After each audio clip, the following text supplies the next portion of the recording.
If you still believe that anti-inflammatory medications are your best friends after an intense workout, get ready to be surprised. Give me a few moments. I'm arriving at my clinic and we'll talk about it.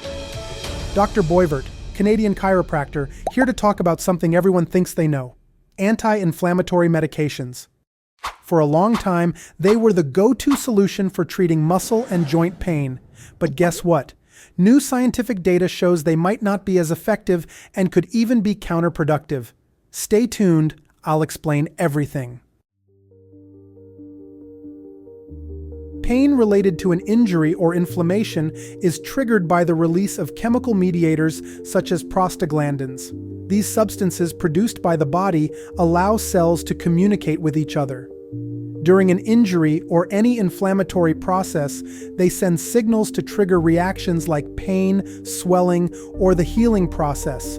Prostaglandins, in particular, play a crucial role in amplifying inflammation and transmitting pain signals to the brain.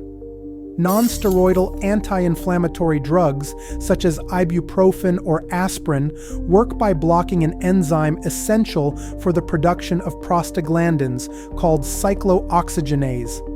Quickly put, an enzyme is a small machine in our body that helps speed up chemical reactions. It acts like a tool that assists in cutting, assembling, or modifying molecules, making processes faster and more efficient. For example, some enzymes help digest food, repair cells, or produce energy. Without them, reactions in our body would be far too slow to keep us healthy. By inhibiting this enzyme, they reduce the production of chemical mediators, thereby decreasing both pain and inflammation.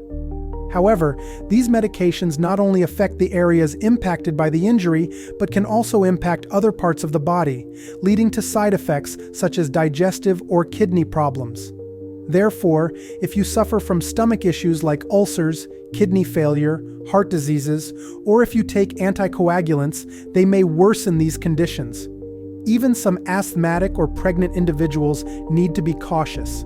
That's why it's essential to always consult with a pharmacist or your medical doctor before taking them, especially if you have specific medical histories. Now that you better understand why it's important to limit their use to preserve your overall health, you may be wondering what this concretely means for you when deciding to use them to relieve muscle and joint pain. As you've understood, this type of medication affects essential enzymes and chemical mediators involved in inflammatory processes. It's important to remember that inflammation isn't necessarily harmful. In cases of injury or infection, inflammation plays a crucial role by bringing in proteins and repair cells that help our body recover more quickly. That's why, if you can tolerate your discomfort or pain, it's best to limit the use of anti-inflammatories. This will allow your body to fully utilize its arsenal of white blood cells, which requires an inflammatory process to activate. Additionally, by suppressing inflammatory processes, you risk having a false perception of your abilities, which can lead you to overexert yourself in certain movements or activities, further aggravating damaged tissues. And it is primarily for these reasons that Canadian recommendations have evolved in recent years.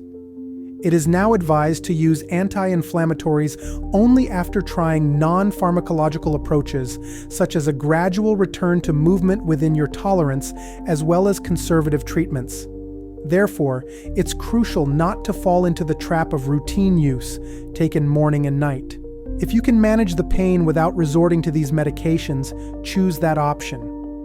This also means avoiding their use preventively, whether before or after intense physical activity. Finally, if you must use them, do so only for a short term, for example, to improve your sleep, which is crucial for your body's recovery, but only if they provide more than a 40% reduction in your symptoms. Anyway, the best natural anti-inflammatory that exists is movement. The key to healing an injury well is to respect your tolerance for movement.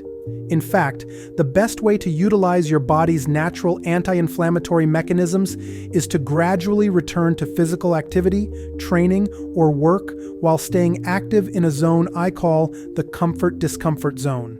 This means letting pain guide your recovery. It's normal to feel a bit of discomfort, but as long as you're not pushing through persistent pain, you're on the right track. Staying active in this zone promotes better blood flow, brings in new cells, repairs damaged tissues more quickly, and, most importantly, strengthens those tissues to be stronger than before.